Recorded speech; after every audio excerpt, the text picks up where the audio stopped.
os que estão na rede social assistindo o culto nessa noite. Que Deus abençoe a vida de todos vocês de maneira especial. Eu louvo a Deus pela vida de todos os amados que conseguiram chegar, apesar da chuva, apesar do trabalho, apesar da correria. Que Deus abençoe a todos vocês. Eu vejo realmente o esforço dos irmãos. Hoje deu chuva de descer enxurrada em monte, né? O irmão fez um vídeo hoje aí, o Zequias fez um vídeo que eu falei, misericórdia, segura a arca de Noé aí, Jesus. Então Deus é bom, mas vocês chegaram. Vamos para a lição. Antes de adentrarmos aqui rapidamente no assunto, eu queria apenas dizer para os irmãos, tivemos uma reunião até agora há pouco com o nosso pastor presidente sobre o nosso grande evento, o nosso grande encontro de casais. Está tudo muito lindo, está ficando bem encaminhadas as coisas, amém? E tem uma notícia melhor ainda, provavelmente o encontro dos casais sejam na Serra da Estrela, viu? Porque o presidente, a visão dele é terrível, assustadora. Você vai pensando que o cuscuz está pronto e ele já está com um bolo de milho. Então ele deu mais algumas sugestões, vão orando por isso, tá bem? Se tudo der certo, vai ser um encontro de casais no inverno, na Serra da Estrela, como vocês merecem, se tudo fluir como a gente tem pensado, amém? Deus abençoe. Nós vamos liberar o link das inscrições essa semana ainda, em nome de Jesus, tá bem?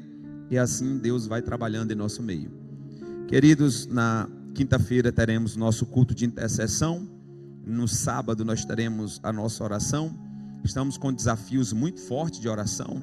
Deus tem respondido muito aqui o clamor do seu povo. E você que não tem vindo, venha à oração da sexta. É o momento em que só aparece os homens e as mulheres. Os meninos não vêm. É um negócio de gente grande, mas Deus é bom. Há também quem não possa, quem não pode é diferente, tem nada a ver, tá bem? Mas eu quis dizer que, de fato, é um momento de desafio espiritual, amém? Ao mesmo tempo também que o culto de ensino, irmãos, o culto de ensino é um dos termômetros do verdadeiro avivamento. O verdadeiro avivamento se mede no culto de ensino, não se mede em culto de festa. Culto festivo não prova nada. Agora, culto de ensino, de EBT, culto de oração, é onde se mede o verdadeiro avivamento. Amém, irmãos? Pronto, hoje nós vamos falar sobre a vocação para ser apóstolo. Paulo e a sua vocação para ser apóstolo. Nosso pastor nos leu aqui, nessa noite, o texto áureo, também a leitura bíblica em classe, e nós caminhamos por esses dois textos. Um texto é a descrição da conversão de Paulo, e o outro texto é Paulo falando de como aconteceu isso. Então nós temos dois textos, um em Atos, capítulo de número 9, que narra a sua conversão, e nós temos Gálatas, capítulo de número 1, Paulo explicando sobre a sua conversão. São os dois textos que se completam, amém? Muito bem, a nossa introdução fala que o apóstolo Paulo é o exemplo, né, de uma chamada apostólica e que traz lições importantes para nós. E o primeiro ponto já fala sobre o ponto de partida para a vocação de Paulo. É interessante frisar que toda e qualquer vocação deve partir do ponto da conversão. Vocação sem conversão é convencimento, mas vocação com conversão, aí é certeza de chamada e de durabilidade do exercício ministerial. Por que muita gente é como estrela cadente? Porque tem habilidade, tem talento, mas não se converteu. Se não se converter, tudo aquilo que Deus deu e Deus dá, os talentos e até dons, Deus dá e dá de graça. Paulo escreve isso separando de salvação. Em 1 Coríntios 12 ele diz, dom é uma coisa, salvação é outra. Ele dá o dom para quem ele quer, e ele dá o dom conforme a pessoa busca. Mas é possível ter o dom sem ser salvo? É possível, é bíblico até. Em muitos cenários da Bíblia, Deus usou pessoas que não estavam salvas. Então uma chamada duradoura é uma chamada baseada na salvação, ou que o ponto de partida seja a salvação.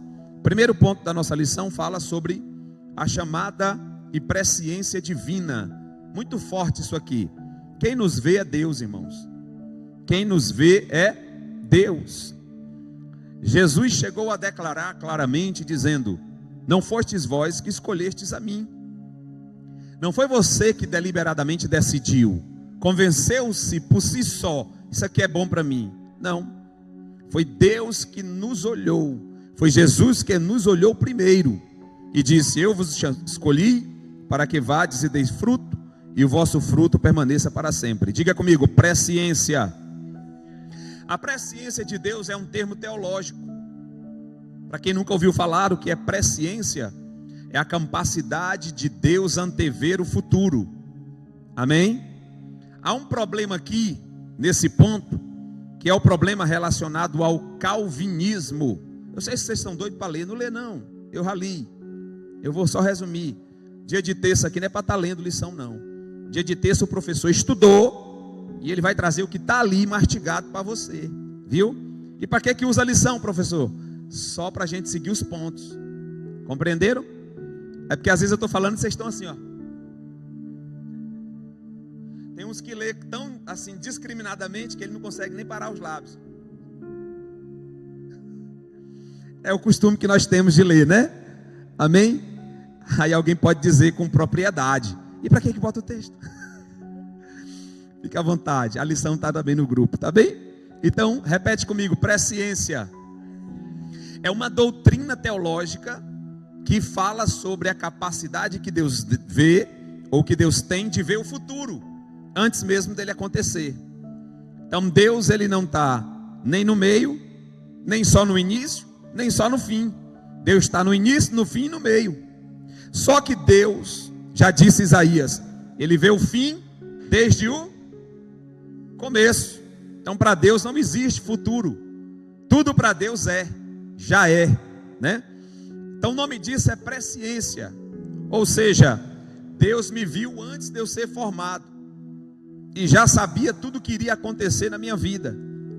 De maneira que para Deus nada é surpresa ou surpreendente. Para Deus tudo já aconteceu. Pega comigo, por favor, Gálatas capítulo de número 1, versículo de número 15. Vou ler aqui mesmo na lição. Mas quando aprouve a Deus, que desde o ventre da minha mãe me separou e me chamou pela sua graça.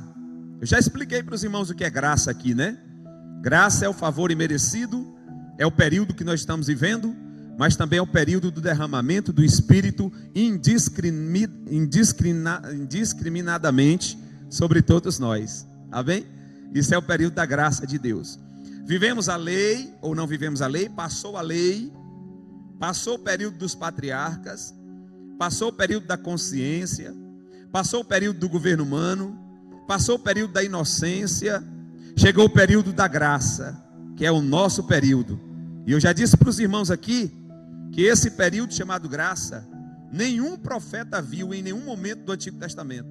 É exclusividade do Novo Testamento. Só nós sabemos o que estamos vivendo. Os profetas viram o Messias, os profetas viram a morte do Messias, os profetas viram o Messias subir, os profetas viram o Messias descer, mas não viram a igreja. Nenhum profeta viu esse mistério. É por isso que em Efésios capítulo de número 2, verso de número 7, Paulo diz: é um mistério escondido em Deus, a saber, a igreja de Cristo. Oh glória, nós somos um mistério. E esse tempo chamado graça, que começa lá no Pentecostes, derramamento do Espírito Santo, e vai até o arrebatamento, esse período é o período em que a igreja está em plena atividade na terra. E Paulo está dizendo que Deus o chamou antecipadamente. Onde que Deus chamou Paulo? No ventre da sua mãe. Tivemos até uma lição aqui no sábado passado sobre o aborto, de quando seria a concepção. E biblicamente falando, a concepção já se dá quando a primeira célula é formada. A primeira célula formada já se entende biblicamente que seja a concepção, ou seja, vida, já tenha vida, já tem alma, já tem identidade, desde a primeira célula. Quando junta lá os dois elementos, o do homem e o da mulher, forma a primeira célula.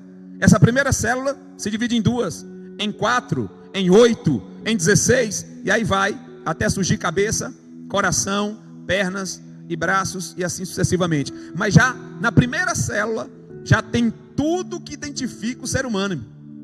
Você sabia que uma célula sua, se um pesquisador, um médico, um legista pegar e estudar a sua célula, ele descobre tudo sobre você. Todo o seu DNA está ali. Qual era a sua cor? Qual eram as doenças que você tinha? Qual era a sua etnia? Tudo se descobre a partir de uma única célula. Olha que coisa tremenda e poderosa, irmãos. Então Paulo está dizendo o seguinte: Deus já tinha me visto no ventre da minha mãe. A existência para o judeu era só quando nascia. Paulo está dizendo: antes de eu existir na mentalidade humana, eu já existia na mentalidade de Deus.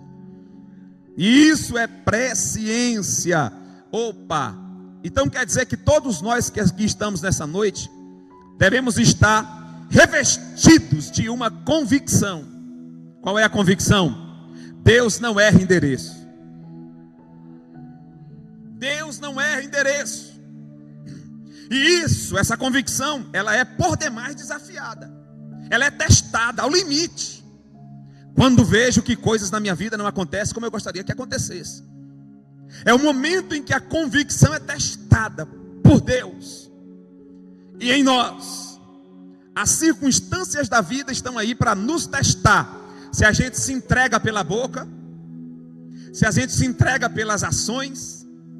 É incrível isso. E nós precisamos ter um cuidado muito sério com isso. Sabe por quê? Porque a nossa maturidade é medida nesse momento do teste. Quando somos testados na convicção que nós devemos ter da chamada de Deus para a nossa vida antes de nós existirmos. Primeiro, Deus me chamou e Ele não erra endereço. Segundo, se Ele me chamou, Ele é fiel para executar a chamada dEle. Agora, o que fazer quando tudo prova o contrário? Não é? É esse o desafio.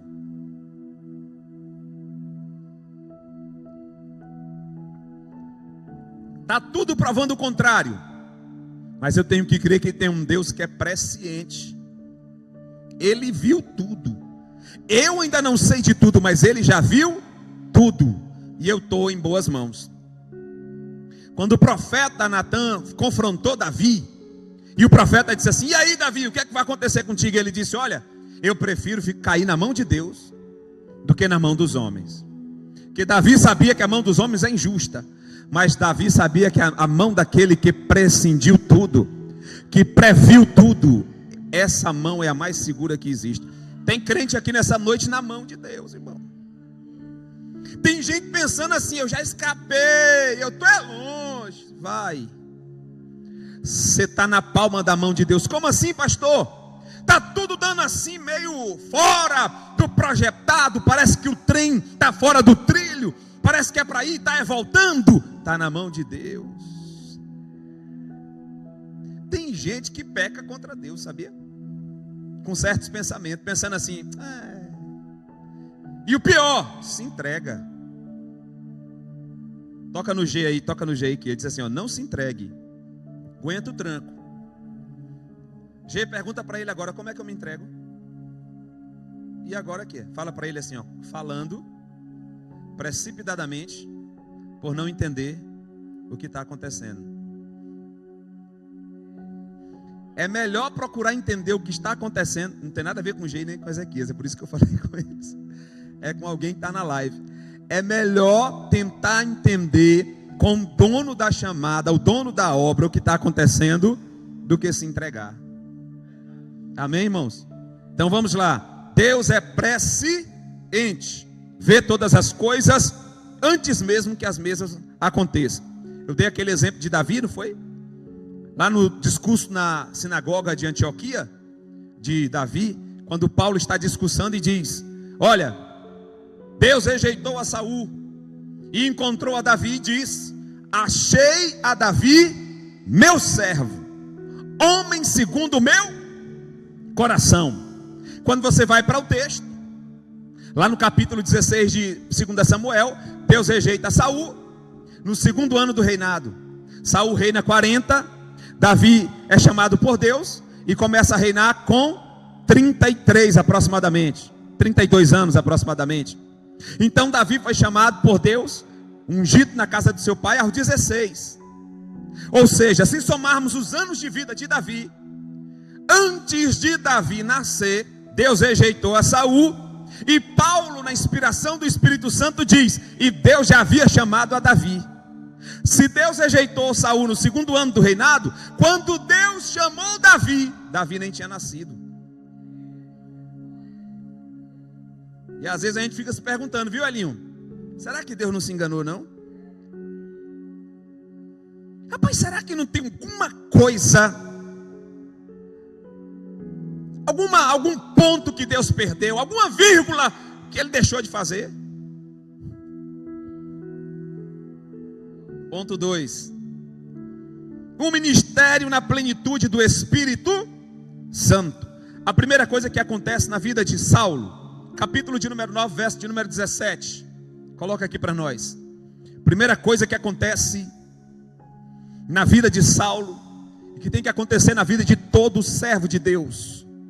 O Espírito Santo tem que ser o seu mestre, o seu amigo, o seu condutor, aquele que te guia, aquele que te orienta, aquele que fala com você, aquele que te acompanha.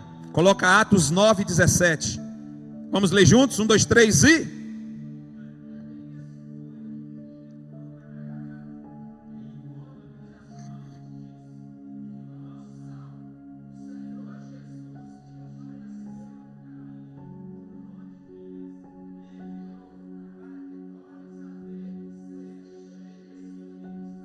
Meu Deus. Então, quando Ananias chega na casa onde Saulo está hospedado, depois de ser confrontado pela glória de Deus no caminho, Ananias tem uma mensagem. Diga comigo, uma mensagem. Qual era a mensagem de Ananias quando Deus chamou Ananias para ir à casa ungir a Saulo? Esse aí é perseguido. Esse aí é homem periculoso. Aí Deus diz: Ananias, só me ouve. Para você ele pode ser o que você está pensando. Para mim ele é varão escolhido, é vaso de honra, é vaso escolhido. Deixa eu abrir aspas aqui nessa noite. Pare de pensar o que estão pensando de você. Se eu fosse ficar pensando do que pensa de mim, eu ficava doido. Eu tenho que pensar o que Deus pensa de mim, irmãos. E Deus sabe quem você é. Deus sabe Deus sabe por que te chamou, meu irmão. Olha aí como a coisa vai mudar. Porque quem antes estava pensando em se opor, agora vai estender a mão para abençoar. É por isso que a gente tem que ter paciência na caminhada da fé. Sabe por quê?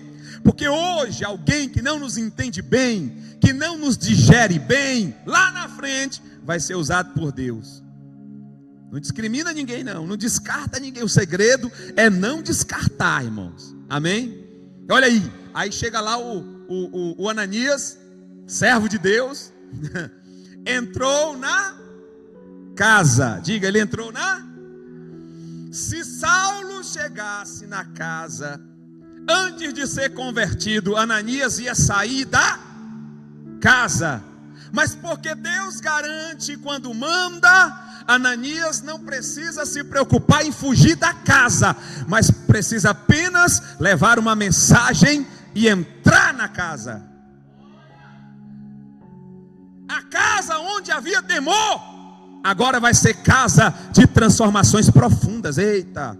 Recebe essa mensagem, você que está na live aí nessa noite. A casa aonde havia temor passará a ser casa de transformações profundas, porque o Deus que interrompe histórias de tragédia vai entrar na sua casa. Aleluia! E Ananias unge, estende as mãos e abençoa. Ei, irmão, a Bíblia diz: abençoai e não amaldiçoeis. Abençoa. Sai abençoando. Sai abençoando. Hoje eu ouvi uma palavra tão ruim do Brasil. Eu disse: eu te abençoo em nome de Jesus. Seja abençoado agora. Era para dizer assim: vai. Seja abençoado em nome de Jesus. Ei, estende a mão para abençoar, não estende a mão para tocar. Ei, na live, estende a mão para abençoar, não estende a mão para tocar em ninguém, porque quem estende a mão para abençoar vai participar do fruto do resultado dessa atitude. Ananias abençoa Paulo, estende as mãos, e Paulo é cheio do Espírito Santo. Às vezes a gente está pensando na nossa vida que o que está faltando é euro. Às vezes a gente pensa na nossa vida que o que está faltando é oportunidades. E às vezes o que está faltando de verdade é o Espírito Santo. Às vezes eu falo com Camila, eu oro ali naquele carpete ali, ó. Aí eu falo com Camila: eu vou ali aonde tem tudo para mim. Falar com aquele que é tudo para mim e tem tudo para mim. E umas vezes a Camila ficou ali na porta uma vez, não foi? De madrugada. Ela ficou assim, eu só via a cabecinha no escuro. Era ela. E ela não sabia que eu estava mergulhado no manancial ali, ó, aonde aquele que tem tudo e é tudo está com você. Deixa eu dizer uma coisa para alguém aqui nessa noite que está pensando assim: eu estou precisando de tanta coisa. Tudo o que você precisa é de um pouco mais do Espírito Santo de Deus. É de mergulhar um pouquinho mais no rio de Ezequiel 47. É de se lançar um pouco mais no Espírito Santo. Não são novas estratégias, irmãos. Não são novas rotinas. Não é novo contexto, nem muito menos nova geografia. É um pouco mais de introspecção e certeza de que o encontro com o Espírito Santo te dará todo o subsídio que você precisa para ser feliz e para acontecer. Tudo que você tem está aí do seu lado, está com você, amém? Então Ananias abençoa a Saulo. Ora, quantas indagações estão na cabeça de Saulo? Quem é esse? Alguém sabe me explicar? Ele apareceu para mim, disse que é Jesus, apesar de eu não ter visto, convivido com ele, mas foi tremendo. Mas eu careço de explicações. Antes das explicações, Cíntia, vem o Espírito. Porque estudo sem Espírito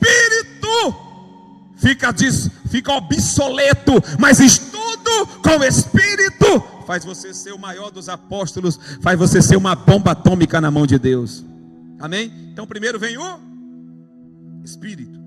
Diga comigo: conversão, Espírito Santo e agora treinamento.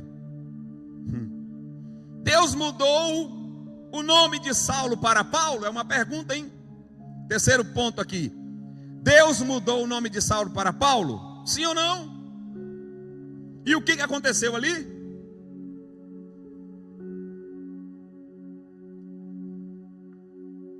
Diga comigo: meu nome, que representa a minha identidade, tem a ver com a minha chamada. Olha, a sua identidade, quem você é, tem a ver com a sua chamada, sabia? Tudo que você é tem a ver com o plano que Deus tem para você. Só precisa afinar. Na Bíblia era o nome. O profeta tinha um nome que batia com a chamada dele. Nós hoje não é nome, é a nossa identidade, quem nós somos. Quem você é tem a ver com sua chamada. E outra, as suas maiores dores têm a ver com sua chamada. Os seus maiores incômodos têm a ver com sua chamada. O que tem te incomodado? O que é que tanto tem te inquietado? Aí está a sua chamada. Quem está com vontade de correr, está querendo correr da chamada? O ministério de plenitude no Espírito Santo. Eu já estou aqui no ponto 3, né? Não. Deus mudou o nome de Saulo para Paulo. Pergunta, sim ou não? Não. Deus mudou o nome de Abraão para Abraão. Deus mudou o nome de Jacó para Israel. Mas aqui há controvérsias, viu? Há controvérsias se Deus mudou o nome de Jacó para Israel. Tá bem? Que apesar de Deus ter dito, não te chamarás mais Jacó, mas a Israel é a missão. Depois a gente discute sobre isso, tá bem? Porque o resto da Bíblia continua tratando Jacó de Jacó. Até Jesus chama Jacó de Jacó. Ninguém mais chama Jacó de Israel. Parou para pensar nisso? Até Jesus no Novo Testamento chamou Jacó de Jacó. João, quando foi falar de Jesus e a samaritana, ele diz: na herdade que Jacó deu a seu filho José. Ninguém chamou mais Israel. Israel é a chamada, Israel é o motivo, Israel é o propósito. Israel vinha de Jacó. Mas isso aí explica depois. Amém, irmãos? Só que Saulo é o nome hebraico. Repete comigo: Saulo é o nome hebraico, enquanto que Paulo é um nome latim, nome romano. E Deus, ele é tão tremendo que ele sabe como trabalhar. Deixa Deus trabalhar. Paulo poderia dizer: não, eu vou com o meu nome original. Mas o nome dele é original. Para ele chegar nas igrejas dos gentios, ele tem que estar explicando o tempo todo. Mas Deus é didático. Deus diz: não, vai como Paulo, que todo mundo entende que Paulo é latim, o latim está predominando em todo o Império Romano, vai ficar mais fácil para você. Você chegar na Ásia Menor, tem latim. Chegar na região de Corinto, tem latim. Chegar nas ilhas de Derbe, Listra, tem latim. Onde você for, tem latim. Então vai como Paulo. Paulo resolve. Até em Portugal, no Brasil e até em Odivelas. É Paulo. Diga comigo: Deus sabe como eu tenho que ser reconhecido.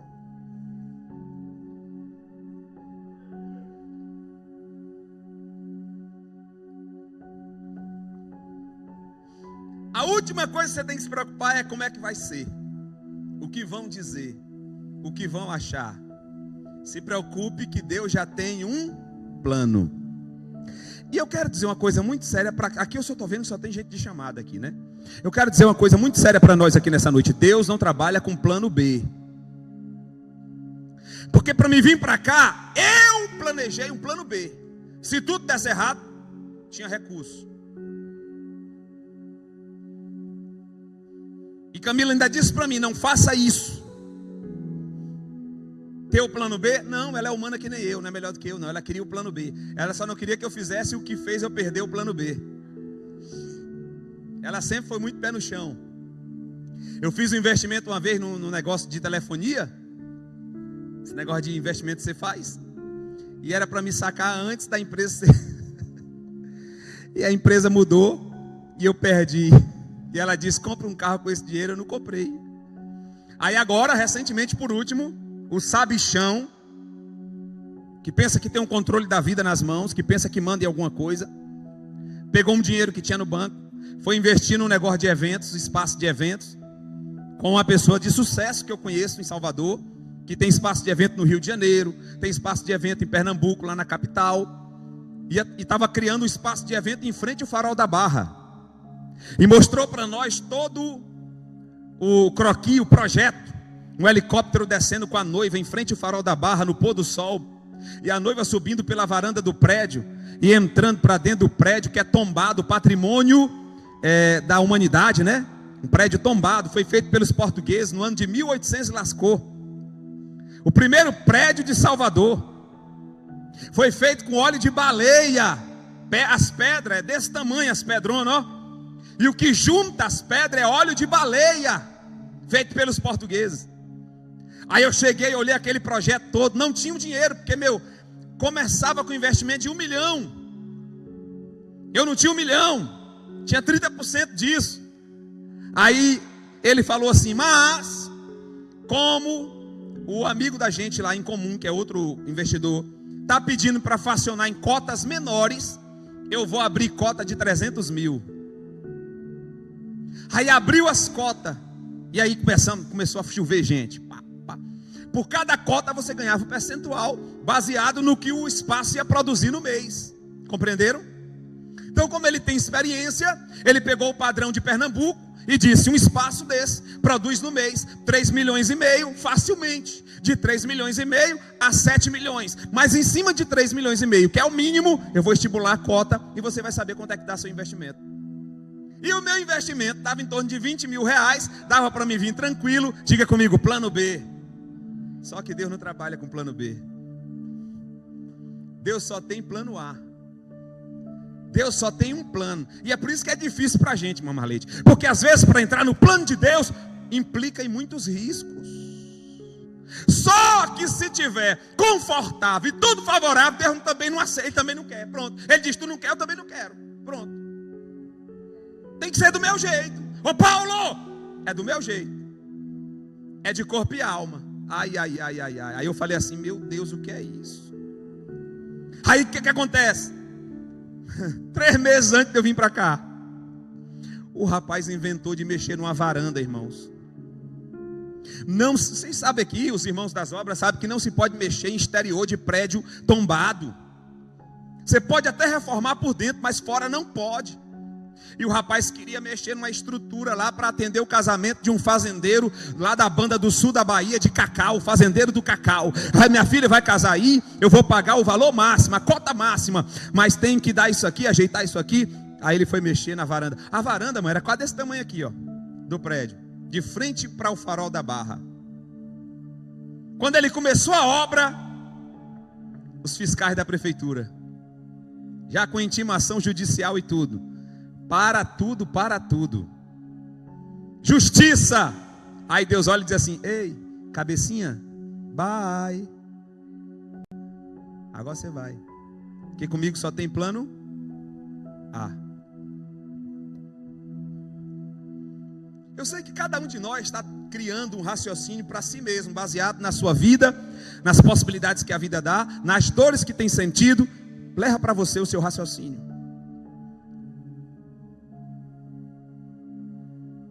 Pois para mim o viver é e o morrer. A segunda parte da frase eu ainda estou me preparando para ela, porque eu não estou preparado. O morrer é Cristo. Mas estou tentando viver o Cristo. Meu irmão, em nome de Jesus, talvez o grande empecilho da sua vida seja pensar no plano B. E eu estou falando com conhecimento de causa.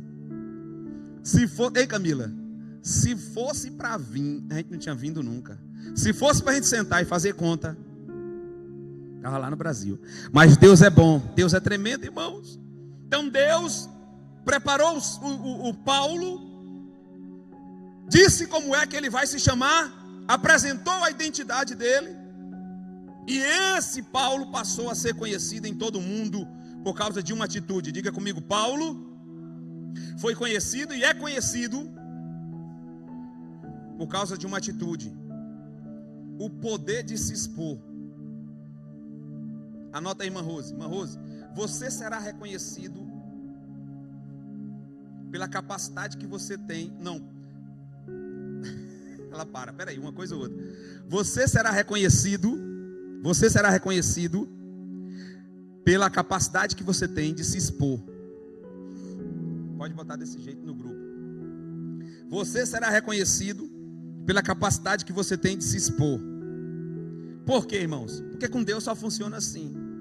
Ou você confia que eu vou prover, que eu vou trabalhar, que eu vou operar, que eu sou o dono do milagre, ou você se expõe a esse ponto, ou não tem como. Amém? É por isso que eu sempre dou conselho aqui. Tem alguns irmãos que dizem assim: você não sabe o que você está falando. Se você tivesse mais no chão da obra, mais no trabalho, mais na exposição, mais na correria dos autocarros, você estaria pensando diferente. Mas deixa eu falar para você com conhecimento de causa. Eu sempre condicionei os meus trabalhos à igreja. Eu nunca adaptei a igreja ao meu trabalho. Eu dizia assim: ó, essa oportunidade é para onde? Tal lugar, tem igreja lá? Aí depois eu ia orar: Senhor, o Senhor quer que eu vá? Uma vez até a Camila chegou e disse assim: mas o salário? Sim, e daí?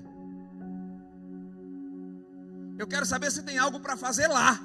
Se Deus tem algum projeto, algum plano. Se existe algo escrito no céu acerca dessa decisão. Por quê? Porque eu não vou adaptar a minha carreira espiritual a essa oportunidade. E eu fiz isso por pelo menos 3 vezes na minha vida. E teve uma que não dava para recusar facilmente, não. Entenderam, irmão? E pastor, e o que o senhor era na época? Líder de jovem. E eu não fui porque era líder de jovem. Você é doido? Aí eu disse, o Deus que me chamou para ser líder de jovem, só um lidinho de jovem, que não é quase nada. O Deus que me chamou para ser líder de jovem, Ele cronometrou esse período de liderança. E eu só vou terminar esse período de liderança quando Ele der a palavra. E se Ele quiser que eu vá para lá, para acontecer alguma coisa maior, não é pela oportunidade do dinheiro, é pelo que vai acontecer que Ele planejou. Não é o dinheiro só vai colaborar. Se não, eu sou prova de que você enche o bolso e o bolso seca na mesma velocidade. Quem já encheu o bolso aqui e viu o bolso secar, que disse assim, meu Deus, para onde foi? Então tem gente se identificando aqui. Sabe o que é isso? Quando o propósito não bate com o ganho. Se o propósito não bater com o ganho, vai. Pastor, e eu posso ganhar? Pode. Vai usufruir? Não sei. Não tem garantia nenhuma. Quem está entendendo? Amém? Então, Deus só tem plano A. Compreendeu, Lourenço? Não tem 2 planos. E também não aceita que eu condicione o adorar a Ele, o servir a Ele, o trabalhar na obra dEle a uma oportunidade. Não. Ô pastor, deixa eu falar uma coisa para o senhor não sabe o que o senhor está falando. O senhor não está na minha pele. Claro, cada um tem sua luta, cada um tem sua angústia. E tem coisa que é uma fase. Estou falando de grandes decisões. Por exemplo, alguém decidir trabalhar todas as noites, sem nenhuma folga, com um salário maior. Comprometeu a igreja, sim ou não? Sim. E aí? Vai ter muita canseira. Mas quem tem folga e está na igreja, dá para adaptar. Vai adaptando. Quem está entendendo?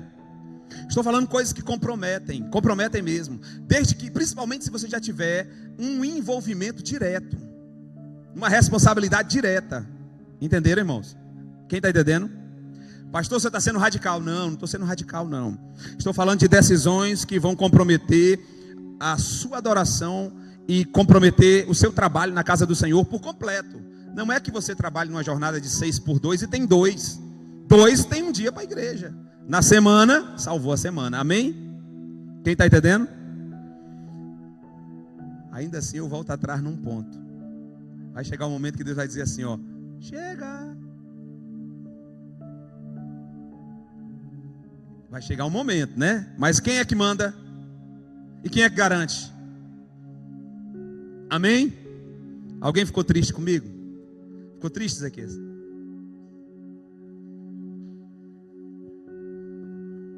Não fica triste, não. Estamos estudando a vida de um homem que rompeu com tudo. Ponto de número 2. Uma vocação efetiva pelo quê? Pelo Cristo ressurreto. Tópico de número 1. Saulo viu o esplendor glorioso do Cristo ressuscitado. Ou seja, Saulo viu a obra completa. Diga, Saulo viu a obra completa. Os apóstolos viram a obra se completando, mas Saulo viu a obra completa. Diga comigo, quanto maior for a minha visão, maior vai ser a exigência de Deus com a minha responsabilidade. Não, anota isso. Rose, anota aí. Quanto mais clara e maior for a minha visão, maior será o meu nível de comprometimento que Deus espera de mim na obra. Pegou? É grande demais. Quanto maior for a visão, quanto maior for a leitura que você tem de Deus, maior será o seu nível de comprometimento. É aquela máxima, quem muito é dado, muito é cobrado.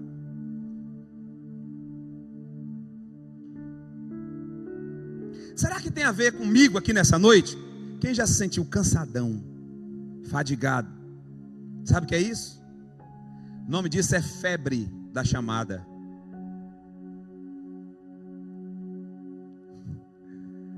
Febre da chamada. Tem alguém com febre aqui? Meu Deus do céu. Amém, irmãos? Irmãos, estamos trabalhando uma lição. E essa lição é muito confrontadora. Ela me confronta. Então Saulo viu o esplendor glorioso do Cristo ressurreto. E aí diz o quê? E aí esse Saulo que viu a glória de Cristo, o que acontece com ele? Ele nunca mais será o mesmo. Ele nunca mais será. Eu estava um tempo atrás dizendo: Deus, eu preciso de um nível maior de revelação. Eu preciso entrar num nível maior de compreensão do Senhor. Eu preciso entrar num nível maior de leitura do Senhor. Eu preciso entender o Senhor melhor. Eu preciso sentir o Senhor melhor. E esse tipo de busca vai te levando para dentro de um negócio complicado, perigoso, perigosíssimo. Porque à medida que Deus te dá dele, Deus te cobra posicionamento sobre o que Ele te deu. Por quê? Porque Deus nunca vai cobrar o que Ele não deu. É ou não é? Vocês lembram de Abraão? Eu te dei o único filho, o teu único filho, mas quem foi que deu? E agora eu quero. Quanto mais eu me entrego, irmãos, quanto mais eu me entrego, mais eu estou preparado para viver e usufruir do que eu não tenho. Quanto mais eu me entrego, bota aí de novo, Rose. Quanto mais eu me entrego, mais eu estarei preparado para usufruir do que eu ainda não tenho. Sabe qual é o nosso grande problema? O futuro. A gente não sabe o que é que vai acontecer. Eu não sei o que é que vai acontecer. E esse futuro se torna um perigo, um inimigo nosso, um bloqueio. Por quê? Porque se eu não sei o que vai acontecer, melhor me segurar. Nada mais lógico, nada mais racional, nada mais saudável e humano me segurar, porque se eu não sei o que vai acontecer. Só que quem se lança sem saber o que vai acontecer, vai desfrutar do que jamais teria se ficasse atrás. Jesus chegou para Pedro e disse: vai para o mar alto. Epa, eu já fui. Deixa eu dar uma notícia para o senhor chegou atrasado, o senhor não sabe de nada, eu já fui lá e demorei a noite toda e nada. Aí Deus disse assim: mas agora é diferente, Pedro, eu entrei no barco, desci do barco, fiz a obra, vai agora. Diga comigo: o velho seu é só seu, mas para Deus nunca será velho. Não, mas está vindo é coisa aqui hoje. Está vindo é coisa aqui hoje. Sabe o que Deus está me dizendo aqui no meu coração? As experiências que você já teve antes, eu vou trazê-las de novo como prova da chamada que eu tenho na sua vida. Você vai voltar a ter aquelas mesmas experiências de antes, aquela mesma paixão pelo céu, por Deus, pela obra do Senhor que você já teve. Eita, recebe isso aqui nessa noite, é do Espírito Santo de Deus. Você voltará a ter as mesmas paixões de um tempo atrás, pela obra dele, como prova de que a chamada dele está viva na tua vida. É uma profecia da parte de Deus para alguém que tem chamado aqui nessa noite. Vai voltar de novo a viver o que já viveu um dia.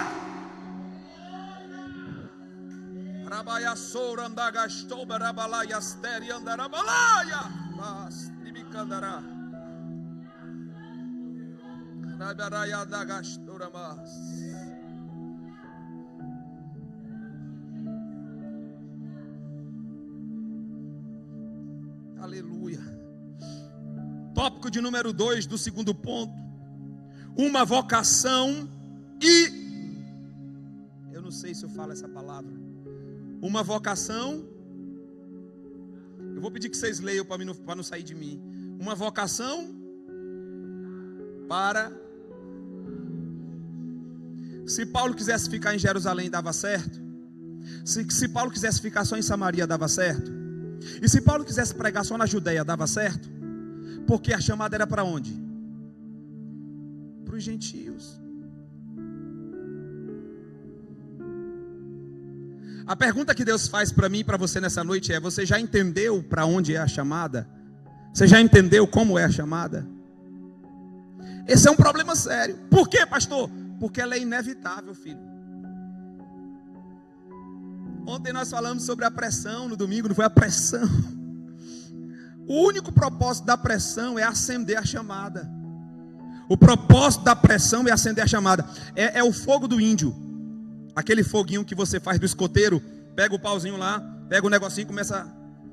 Aquela pressão, aquela frição, aquele calor, a quintura da madeira na madeira vai gerar o quê? A brasa, que vai acender o fogo. Você está naquela pressão ali. Aquela pressão, aí é quente, aí dói, aí sai faísca, aí é difícil, é complicado, aí precisa de força, dá vontade de desistir, mas continua mais um pouco que o fogo vai pegar, e quando o fogo pegar vai acender a chamada do inevitável. E o que é o inevitável? A vocação. É inevitável a vocação. Aquela meninazinha velha ali, ó, amarelinha ali, ela evitou demais. Ela muitas vezes, ela disse assim, oxe, muda de assunto. Ela viu algumas profecias chegar para mim, ela dizia assim, é o quê? Aquela irmã está com barriga cheia. Aquela irmã ali está emoção, está emotiva, é emoção pura. Quando chegou o dia dela, hein? Foi choro que não acabou mais. Diga comigo nessa noite, Senhor, eu não sei o que vem por aí, só me ajuda a não atrapalhar, porque senão vai para o leito. A Camilinha foi no leito. Camilinha, se não fosse o leito, não vinha. Não largava uma baixinha de meio metro que vem para cá, 1,5 metros. Já está chegando aí uma gorduchinha que teve aqui esses dias. Está vindo aí de novo. Vou mandar lá para casa do Jorge. Vou mandar lá para casa da irmã Maria. A senhora cuida dela lá 1 mês para mim. Acho que eu vou mandar lá para casa da Jane. Vou mandar para casa da Cíntia. Cíntia gosta de fazer bolo. Só que chega lá, ela vai para a cozinha, não deixa a Cíntia fazer nada. Meus irmãos, diga comigo nessa noite. Meu Deus, não me leve ao extremo. Me dá sensibilidade para me render logo. Quem está entendendo isso aqui, irmãos? Amém. Então Paulo viu o esplendor glorioso do Cristo. Paulo agora está tendo uma chamada inevitável. Interessante isso aqui, viu? Olha que interessante. Não sei se já é aqui, mas por causa do horário eu já vou resumir. Ainda não, deixa eu chegar mais um pouquinho aqui. Então no ponto 2, Paulo vive uma chamada inevitável ao apóstolo. Diga comigo, o colegiado apostólico já está pronto. Já tem 12. Não cabe mais ninguém. Isso aqui, meu Deus do céu, isso aqui, se isso aqui não veio do céu, eu não sei mais o que virá. Isso aqui está chegando do céu agora para alguém. Já está cheio, diga, já está cheio. Jesus elegeu 12. O que morreu já foi substituído em Atos 1. Matias já foi eleito, já foi chamado, já está no meio, já tem 12. Só que Deus está chamando Paulo para o apóstolo. Diga, uma coisa é o homem escolher, outra coisa é Deus. Porque em Apocalipse diz que tem 12 cadeiras por 12 apóstolos. Agora está complicado, porque já tinha 12 antes de Paulo chegar. Só que quem escolheu Matias não foi Jesus. Quem escolheu Matias? Os 11. E quem que escolheu Paulo? E quem é que você acha que vai estar sentado nas 12 cadeiras com os 11 apóstolos? Irmão, Deus não brinca não, meus irmãos. Eu já disse, Deus não erra endereço. É por isso que Paulo diz, eu sou abortivo. Aí Pedro questiona Paulo. Olha, para ser apóstolo, na dissensão de Atos 15, Pedro disse, para ser apóstolo, tem que ser testemunho ocular de Cristo. Aí Paulo diz, eu vi ele, foi glorificado. Vocês viram ele morto, viram também ressurreto, mas ninguém viu no esplendor da sua glória ofuscante, que até a luz do sol escureceu quando ele apareceu. Eu vi ele. É por isso que ele escreve a carta aos Gálatas e começa dizendo, eu vi a Jesus, ele me apareceu, ele confirmou a minha chamada. Amém, irmão? Irmão, é como estava conversando com o nobre pastor Marcelo. Quando o homem chama é diferente. Agora quando Deus, Quando Deus chama, onde não tem vaga, cria-se vaga.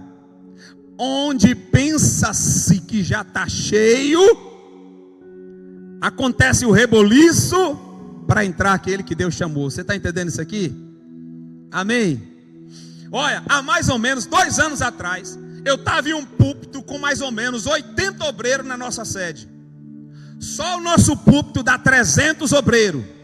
80 obreiros na nossa sede, lá em Camaçari. 80 obreiros. Aí alguém disse assim, conversando entre si, né? Sobre mim. Esse aí, não é para lugar nenhum não.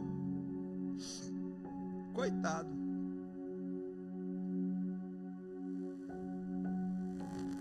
É como se dissesse assim, não tem vaga. Os prediletos já estão selecionados previamente. Já está tudo programado.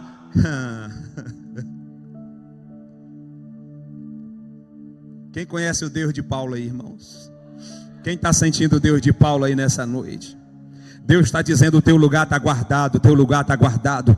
Ei, isso aqui não é jargão de coach, não é triunfalismo. Isso aqui é palavra de Deus revelada nessa noite. Deus está dizendo, eu tenho um lugar guardado para você. E tem um detalhe, meu relógio nem adianta e nem atrasa, vai chegar na hora certa. Qual é a hora? À medida em que a fé estiver pronta, a maturidade estiver pronta, eu vou fazer acontecer. O inevitável vai chegar na vida de alguém.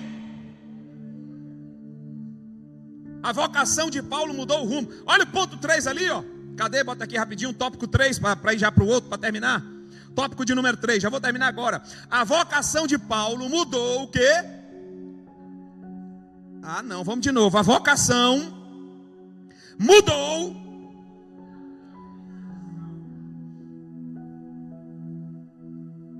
Sabe quais são os indícios que está chegando um tempo para alguém?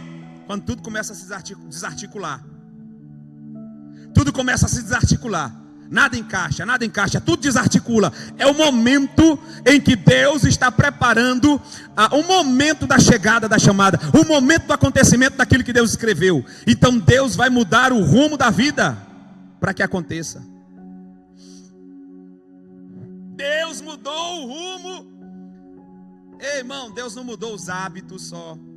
Deus não mudou só a comida, o cardápio. Deus não mudou só a maneira de vestir.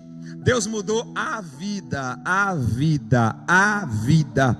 A vida implica em comportamentos, métodos de ganho de dinheiro, em toda uma perspectiva. A vida muda em todos os aspectos. É pessoal, é intrapessoal, é o coração, é a mente, é o jeito. Tudo é influenciado pela chamada, irmãos.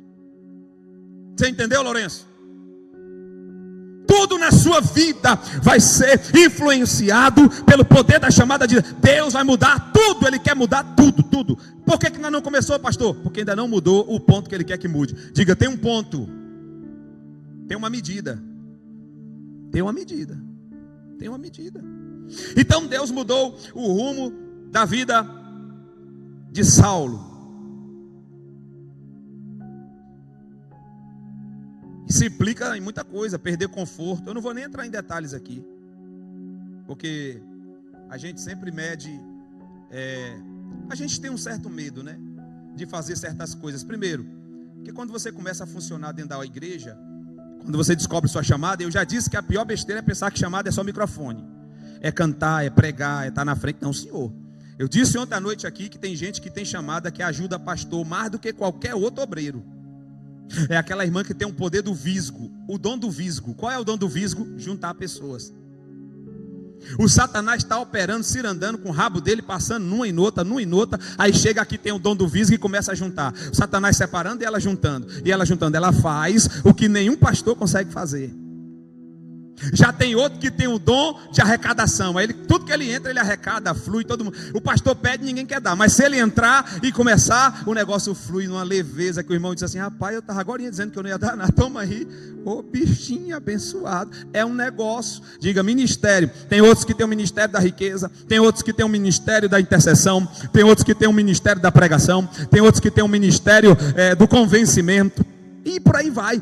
Temos mais variados ministérios dentro da igreja, para que o corpo funcione, irmão. Amém, irmãos? Agora, deixa eu terminar aqui. Eu vou terminar agora. Acabou.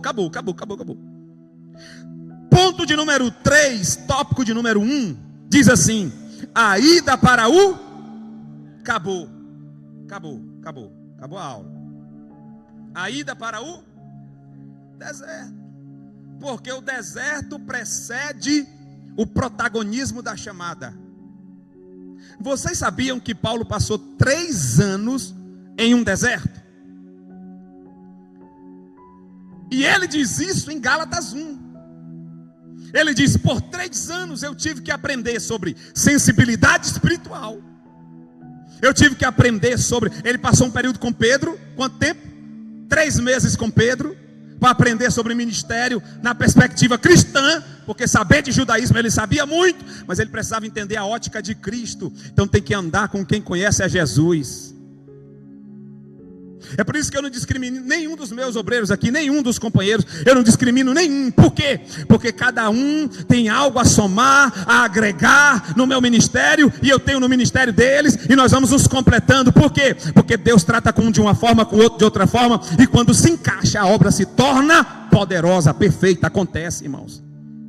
Olha Paulo aí, ele foi para onde? Foi sentar com Pedro, o doutor da lei, o doutor do judaísmo, da cultura judaica. Vai sentar agora com o pescador Pedro, para aprender sobre o reino de Deus.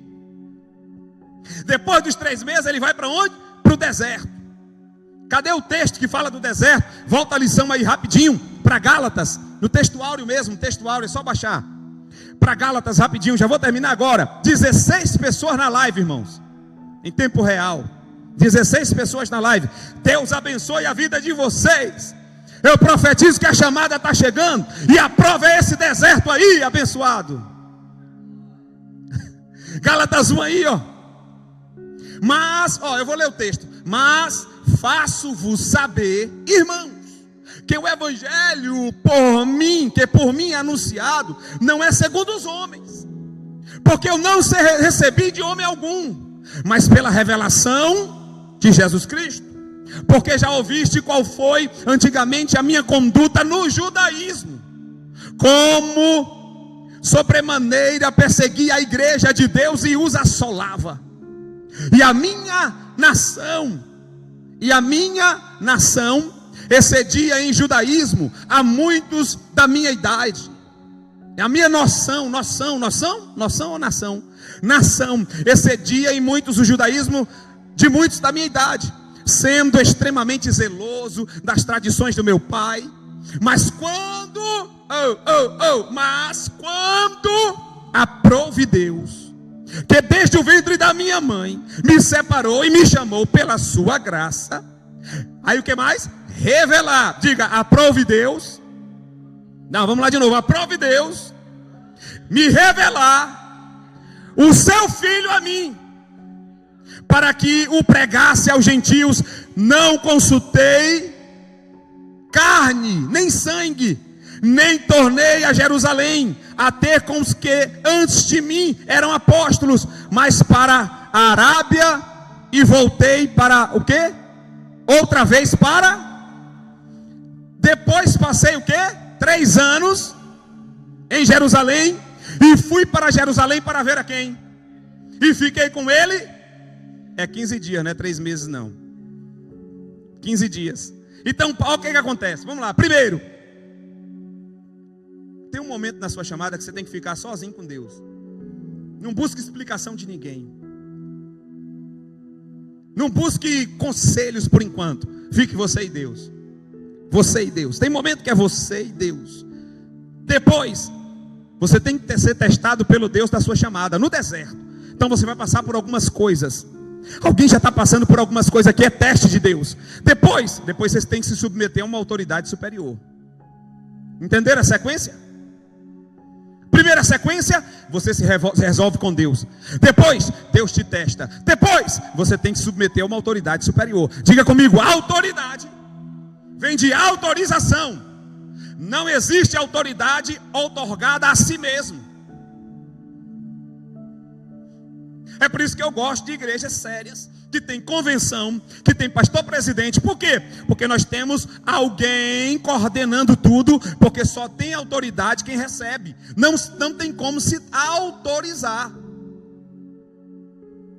É por isso que a gente anda por aí, vê muitas portinhas de igreja aberta, e o pastor se consagrou, se ungiu, se autorizou. Isso é antibíblico. A autoridade, ela é passada. Opa! Alguém viu na Bíblia acontecer da pessoa para pessoa? Não, de jeito nenhum. Na Bíblia sempre foi passada. Quando Deus chamou o patriarca Abraão, o grandão, aquele que é o pai da fé, o que ele fez? Se submeteu a Melquisedeque. Moisés se submeteu a Jetro. Paulo está indo procurar o Pedrão. Pedrão brabo que só, mas Pedrão agora está manso. Pedrão agora está cheio do Espírito Santo. Vocês entenderam a sequência? Resolva-se com Deus. De novo, resolva-se com Deus. Segundo, permita-se ser trabalhado no deserto. Terceiro, submeta-se à autoridade. Esse é o ministério de Paulo. 3 anos no deserto. E se eu disser para você que não é só 3 anos? Foi 3 anos no deserto que ele descreveu aí de Damasco. Mas ele passou 14 anos sem exercer o ministério. Foi 14 anos no total. Está lá em Atos 15, pode ler. No total foram 14 anos. Eu passei um pouquinho mais que Paulo, 17 anos. Para ser ordenado. Quem está entendendo? Ordenado. Mas sempre atuei na igreja. Nada me pedia reconhecimento de homem. Não queria saber de nada. Eu só queria atuar, servir na igreja. Seja onde fosse. Eu só queria servir na igreja. Era na aula teológica, ou era numa limpeza, ou era numa obra, ou era em alguma coisa. Foi na liderança do jovem. Eu só queria servir na igreja. Não queria saber de nada. Só servir na igreja. Aí chegou o momento que Deus disse assim: bora juntar mais, aproxima mais aqui, toma logo um desertinho pelos coros para ir melhorando. Aí foi melhorando, tal, preparando. Está preparado? Não, Paulo disse que não estava.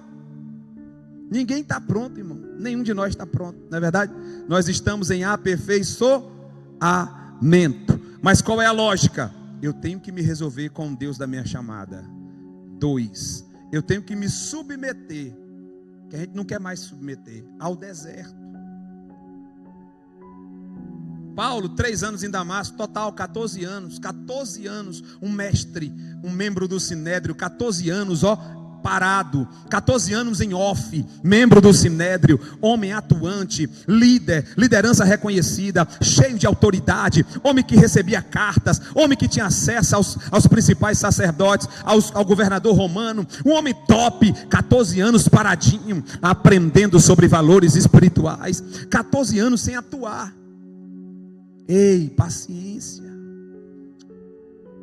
É difícil demais ter paciência, viu?